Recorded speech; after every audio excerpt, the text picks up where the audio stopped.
ফরিদপুর সদর উপজেলার ঢাকা খুলনা মহাসড়কের কানাইপুরের করিমপুরে দুটি যাত্রীবাহী বাসের মুখোমুখি সংঘর্ষে 2 পুরুষ ও 1 নারী সহ 3 জন নিহত হয়েছে। এ দুর্ঘটনায় কমপক্ষে 20 জন আহত হয়।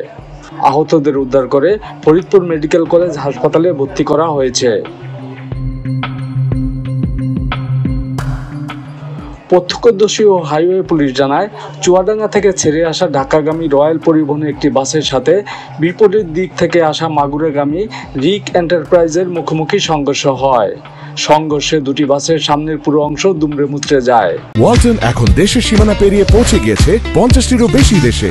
ওয়ালটন, ঘরে ঘরে, বিশ্বজুড়ে। এতে ঘটনাস্থলে রিক এন্টারপ্রাইজের চালক সহ 3 জন নিহত হয়। আহত হয় কমপক্ষে 20 জন। আহতদের মধ্যে 2 জনের অবস্থা আশঙ্কাজনক বলে জানিয়েছেন চিকিৎসকেরা। দুর্ঘটনার পর স্থানীয়দের সহায়তায় ফায়ার সার্ভিস ও হাইওয়ে থানা পুলিশ আহতদের উদ্ধার করে ফরিদপুর মেডিকেল কলেজ হাসপাতালে পাঠায়। নিহতদের পরিচয় এখনও পাওয়া যায়নি। ঢাকা থেকে 999-এর মাধ্যমে জানতে পারি যে করিমপুর রাস্তা হাইওয়ে যে ফিলিং স্টেশনের হোসেন ফিলিং স্টেশনের সামনে 2টি বাস মুখোমুখি সংঘর্ষ হয়েছে। একটি বাস চুয়াডাঙ্গা থেকে ঢাকাগামী রয়্যাল পরিবহন এবং একটি রিক পরিবহন, এটি ফরিদপুর থেকে মাগুরাগামী। তো এখানে আমরা যেটা দেখতে পেয়েছি সেটা যে লোকাল বাসটি রয়্যাল পরিবহনের দিকে একটু অগ্রসর হয়েছে মুখোমুখি সংঘর্ষে। এর পরিপ্রেক্ষিতে রয়্যালটা নিচের দিকে পড়ে গেছে এবং মুখোমুখি সংঘর্ষের পরিপ্রেক্ষিতে আমরা শুনতে পেরেছি যে স্পটে আসার আগে যে 3 জন লোক মারা গেছেন।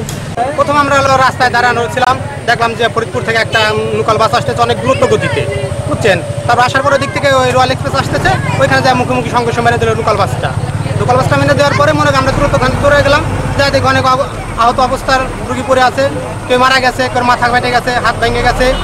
তারপরে মানুষ রয়্যাল বাসে একজন পুরুষ মারা গেছে, আর লোকাল বাসের ড্রাইভার আর হলো একজন মহিলা যাত্রী মারা গেছে।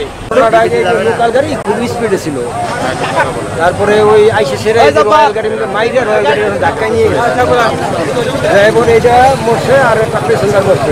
তারপরে মনে করেন যে আপনার ওই রয়্যালের ড্রাইভার চাপাই করে রেখেছে, আমরা লোকজন বাইক করে তারপরে হলো ওই ড্রাইভারে আধা ঘন্টা করে বাইক করছি। বাইক করার পরে ড্রাইভার এখানে কাটছে,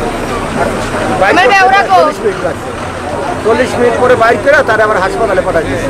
ঘটনাটা ঘটছে আমাদের বাস ধরেন আসছে, তার লেন দিয়ে বিপরীত দিক থেকে একটা বাস আসছে, যে বাসটা অ্যাক্সিডেন্ট হয়ে পড়ে আছে। ওই বাসটার মনে করেন গতি ছিল অতিরিক্ত বেশি থাকার কারণে মুখোমুখি সংঘর্ষ হয়েছে, হওয়ার কারণে সবাই এই ঘটনাটা ঘটেছে।